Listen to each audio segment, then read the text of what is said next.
রাতে একটু শান্তিতে ঘুমানোর জন্য নির্বিঘ্নে আরামে শান্তিতে যদি আপনি একটু থাকতে চান, প্রশান্তি চান নিজের ভিতরে, তাহলে কয়েকটি কাজ আপনি মনের মধ্যে তৈরি করুন, চিন্তাধারা তৈরি করুন। নাম্বার 1, আপনি মনে করবেন জীবনে কোনো কিছুই চিরস্থায়ী না, অর্থাৎ পার্মানেন্ট না।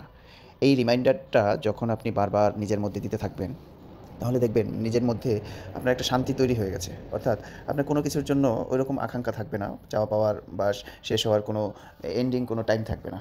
অর্থাৎ আপনি যখন বারবার নিজের ভিতরে একটা রিমাইন্ডার দিবেন যে কোনো কিছুই তো চিরস্থায়ী না। সব কিছুই তো একসময় শেষ হয়ে যাবে। তো প্রত্যেকটা বিষয়ে এইভাবেই আপনি যখন রিমাইন্ডার দিতে থাকবেন, আপনি নিজেকে সবসময় একটু ভিতর থেকে শান্তি ফিল করবেন। এইজন্য যে তখন আপনাকে মানসিকভাবে ধীর, স্থির, ধৈর্যশীল বানাতে সাহায্য করবে। এটা একটা আপনার আ নাম্বার 1 পার্সোনালিটিস যে ব্যক্তিত্ব হয়, অর্থাৎ স্ট্রং পার্সোনালিটিস স্টেট হিসাবে আপনাকে তৈরি করতে সাহায্য করবে। আচ্ছা নাম্বার 2 তে হচ্ছে মেন্টাল হেলথ। আপনি যতক্ষণ আপনার নিজের মানসিকতার দিকটাকে সচেতন রাখবেন, নিজেকে গুছিয়ে রাখবেন, অর্থাৎ সরিয়ে রাখবেন, অতটা স্ট্রেস নিবেন না, অতটা চাপ নিবেন না। এটা হয়তো আরও অন্য কেউ আপনাকে দিন শেষে ভাবতে পারে যে উনি একটা স্বার্থপর।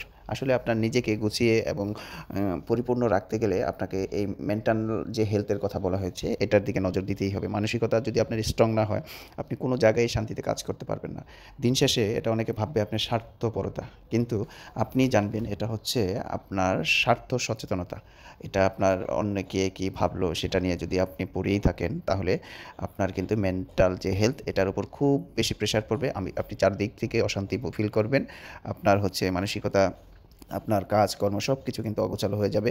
কোনোটা আপনি ডিটেক্ট করে কাজ করতে পারবেন না। এটাই হচ্ছে মেন্টাল হেলথ। অর্থাৎ আপনার ব্রেন এবং মানসিকতাটাকে আপনি যত্ন নিবেন, পরিচর্যা করবেন। অন্য কি বলল না বলল সেটা দেখার কোনো সুযোগ নাই, সময় নাই। স্বার্থপরতা অন্য ভাবতে পারে, কিন্তু আপনার স্বার্থ সচেতনতা নিজের ভিতরে তৈরি করতে হবে। যা আপনি এগিয়ে যেতে সাহায্য করবে। নিজের সেলফ মাইন্ডটাকে একটু স্ট্রং করবে, শান্তি রাখবে, একটু চিন্তামুক্ত রাখবে। নাম্বার 3 নাম্বার 3 নাম্বার 3 তে আপনি যেটা দেখবেন, আপনি ভাববেন হয়তো আপনার লাইফে অনেক সময় নাই। কিন্তু এটা ভাবার কোনো কারণ নাই। আপনার লাইফে হয়তো পর্যাপ্ত সময় আছে। বাট আপনি এই সময়টাকে ডিটেক্ট করে কাজে লাগাতে পারতেছেন না। অর্থাৎ আপনার লাইফে অনেক বেশি ডিস্ট্রাকশন তৈরি হয়ে আছে। যেমন আপনি কোনো কাজ করতে শিডিউল করা, কিন্তু আপনি এটা করতে পারতেছেন না। আপনার চারপাশে যে ডিস্ট্রাকশনগুলো তৈরি হয়ে আছে, অর্থাৎ আপনার যেমন মোবাইল দেখা, টিভি দেখা, এই যে মোবাইল নিয়ে এখন আমরা একটু বিভিন্ন ধরনের শর্টস দেখলাম, বিভিন্ন ভিডিও দেখতে, দেখতে গেমস খেললাম। সময় কিন্তু চলে গেল। বাচ্চাকে নিয়ে একটু করলাম। তো এইটা আপনার ভাবার সুযোগ নেই যে সময় নেই। সময় আছে, কিন্তু আপনার কাজের শিডিউল নেই। কারণ আপনার কাজের বদলে অকাজের সময়টা বেশি যায়। আপনি শিডিউল দিয়ে রেখেছেন, সেই কাজগুলো আপনি করবেন। বাট আপনি করতে পারতেছেন না। আপনি এই যে চোখের সামনে, হাতের সামনে মোবাইলটা পেলেন, একটু গেমস খেললেন, একটু শর্টস দেখলেন, একটু অন্য ভিডিও দেখলেন, ইউটিউবিং করলেন, ফেসবুকিং করলেন।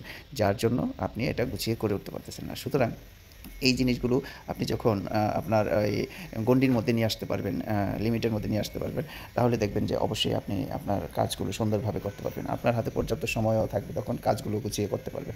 এই ৩ টা ফ্যাক্ট হচ্ছে আপনি যে গুছিয়ে চললে মোটামুটি একটু মানসিকভাবে শান্তিতে থাকতে পারবেন, চলতে পারবেন, ঘুমাতে পারবেন। Thank you.